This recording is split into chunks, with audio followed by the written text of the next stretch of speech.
Bé, avui parlarem d'un problema que estic veient sovint a la consulta de gastroenterologia pediàtrica i és els problemes causats per tots aquests sucres nous que estem trobant als aliments processats. Des de fa uns anys el sucre blanc s'ha considerat que és un producte del que no convé abusar gaire perquè pot donar problemes cardiovasculars, d'obesitat, de dents, provocant càries.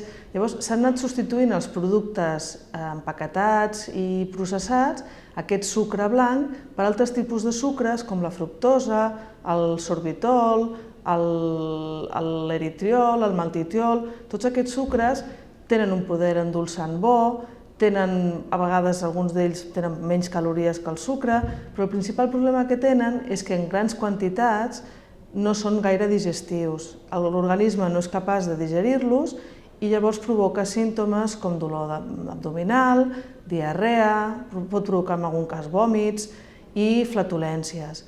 Què passa? Que potser no estem menjant conscientment molta quantitat d'un sucre en concret, però la combinació de les dietes que fem avui dia amb més productes envasats, no tantes coses naturals i de vegades també a l'abús de refrescos i de sucs i de productes que contenen molts de sucres, doncs tot això provoca tota aquesta simptomatologia que us he comentat i que pot donar problemes digestius.